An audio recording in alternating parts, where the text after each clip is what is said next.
Hello student, welcome to our channel Apni Pathshala MP. आज के हमारे इस वीडियो का टॉपिक है एड ग्रेड अभ्यास पुस्तिका कक्षा 5 विषय हिंदी पाठ 3। हम पढ़ेंगे पंडित ईश्वरचंद विद्यासागर। इस पाठ के हम सारे प्रश्नों को हल करेंगे। तो चलिए प्रश्न नंबर पहला देख लेते हैं। ईश्वरचंद दूसरे छात्रों को क्यों पढ़ाते थे? क्योंकि उन्हें पढ़ाना अच्छा लगता था। प्रश्न नंबर दूसरा, पराजय शब्द में उपसर्ग क्या है? तो परा, इसमें उपसर्ग है। जैसे अब देखिए, उपसर्ग और प्रत्यय आप कैसे जान पाएंगे? उपसर्ग होता है और एक होता है प्रत्यय। तो शब्द के जो पीछे लगता है वह होता है प्रत्यय, और शब्द के जो आगे लगे उसको बोलते हैं हम उपसर्ग। तो पा से प्रत्यय, प्रा से पीछे लगे, और आ से उपसर्ग, ऊ से आगे जो लगे। ठीक है, तो चलिए आगे जानते हैं। प्रश्न नंबर तीसरा, प्रत्यय शब्द का सही प्रयोग यहाँ पे होगा आपका प्रतिभाशाली। यह गलत लिखा हुआ है। यहाँ पे देखिए प्रतिभाशाली, क्योंकि यहाँ पर यह इसका प्रत्यय होगा। प्रश्न नंबर 4 देखिए, ईश्वर चंद्र को विद्वानों की एक सभा ने उपाधि दी थी। काहे की दी थी? विद्यासागर की। प्रश्न नंबर 5, निम्नलिखित में से कौन सा शब्द युग्म योजक चिन्ह के साथ लिखा गया है? योजक चिन्ह का ये वाला है। योजक चिन्ह अर्थात ये जो डैश लगा है इसको हम बोलते हैं योजक चिन्ह।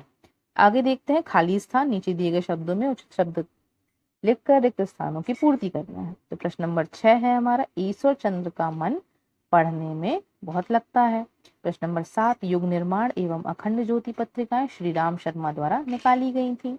प्रश्न नंबर 8, परिश्रम पूर्वक शब्द में पूर्वक प्रत्यय है। प्रश्न नंबर 9, दर्शन शब्द में ईय शब्द जोड़ने पर दर्शनीय बनता है। जैसे अभी पीछे देखा हमने, उपसर्ग प्रत्यय, पा से पीछे, पा से प्रत्यय, इस प्रकार से आपको देखना है। प्रश्न नंबर 10, ईश्वर चंद्र ने अंग्रेजी के अंकों की सीख कहाँ से ली? मील के पत्थर से ली।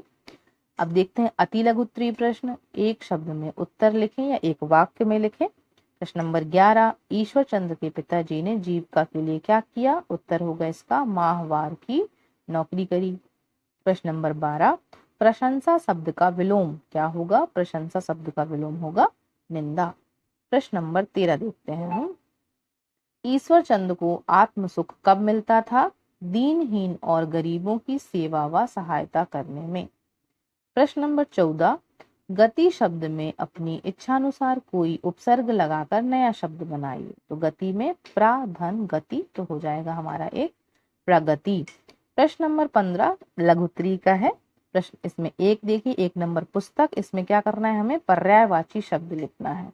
तो पर्यायवाची शब्द देखिए, पुस्तक का होगा पोथी और किताब, दूसरा पत्थर, पाषाण और शिला, रात का होगा रात्रि और निशा। प्रश्न नंबर 16, आप किसी भाषा को सीखने के लिए क्या प्रयास करेंगे? उत्तर होगा सबसे पहले हम एक शब्दकोश खरीदेंगे, फिर कुछ अच्छी व सरल भाषा में बताने वाली पुस्तकें खरीदकर उससे सीखना शुरू करेंगे। प्रश्न नंबर 17, पढ़ाई पूरी होने के बाद जो समय बचता था उसमें ईश्वरचंद विद्यासागर क्या करते थे? तो पढ़ाई पूरी हो जाने के बाद बचे समय में वे कमजोर विद्यार्थियों को पढ़ाया करते थे। प्रश्न नंबर 18, दिए गए होर्डिंग को देखकर प्रश्नों के उत्तर लिखिए। तो सबसे पहले चलिए हम इस होर्डिंग को समझते हैं। यहाँ पर देखिए दिया गया है, 2 बूंद हर बार, पोलियो पर जीत रहे बरकरार। पल्स पोलियो अभियान 2021, 31 जनवरी से 1 फरवरी 2021, 5 वर्ष की कम उम्र के बच्चों को पोलियो की खुराक अवश्य पिलवाएं। किसने ये जारी किया है? जिला स्वास्थ्य अधिकारी भोपाल। तो अब आप यहाँ पे देखिए, पोलियो की बूंद कितने बार पिलानी है? 2 बार पिलानी है। पल्स पोलियो अभियान है ये, इसको कब से कब तक चलाया जाना है? 31 जनवरी से 1 फरवरी तक। फिर कितने साल के बच्चों को ये देना है? 5 साल से कम उम्र के बच्चों को देना है। अब इसी से संबंधित प्रश्न हल करेंगे आगे। चलिए देखते हैं इसका। प्रश्न नंबर 1, दिया गया होर्डिंग किस बारे में है? पल्स पोलियो अभियान के बारे में है। बी नंबर है, 2 बूंद हर बार, पोलियो पर जीत रहे बरकरार। पंक्ति के संदेश को स्पष्ट कीजिए। पोलियो की 2 बूंद खुराक से पोलियो से छुटकारा पाया जा सकता है, यह इसलिए लिखा गया है। सा नंबर है, पल्स पोलियो के अंतर्गत पोलियो की खुराक किस उम्र के बच्चे को पिलाई जाती है? तो 5 वर्ष से कम उम्र के बच्चे को पिलाई जाती है। दा नंबर, होर्डिंग के अनुसार पोलियो की खुराक खुराक खाली स्थान तक पिलाई जाएगी। कब से कब तक? 31 जनवरी से 1 फरवरी 2021 तक पिलाई जाएगी।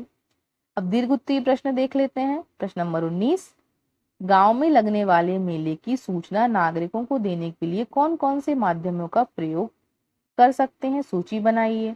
तो 6 प्रकार से हम कर सकते हैं। ये प्रकार देख लेते हैं। पहला, विज्ञापन के द्वारा। दूसरा, कोटवार से मुनाई करवाकर। तीसरा, प्रचार प्रसार से। चौथा, दूर संचार द्वारा। पांचवा, मोबाइल फोन से। छठवा, सोशल मीडिया से। 20 नंबर देख लीजिए। किन्हीं 3 समाचार पत्रों के नाम बताइए और समाचार पत्रों का उपयोग क्या है ये बताइए। प्रश्न इसमें हो जाएगा हमारा उत्तर। देखिए 3 समाचार पत्रों के नाम, पहला दैनिक भास्कर, दूसरा अमर उजाला और तीसरा राज एक्सप्रेस। अब हम क्यों उपयोग करते हैं इनका? समाचार पत्रों के माध्यम से हमें देश विदेश की सभी जानकारियां मिलती हैं, इसलिए हमें समाचार पत्र हमारे लिए उपयोगी है। सो आई होप आपको ये वीडियो समझ आ गया होगा। इस प्रकार की वीडियो को देखने के लिए हमारे वीडियो को लाइक करें एंड शेयर करें, चैनल को सब्सक्राइब करें। Thank you everyone.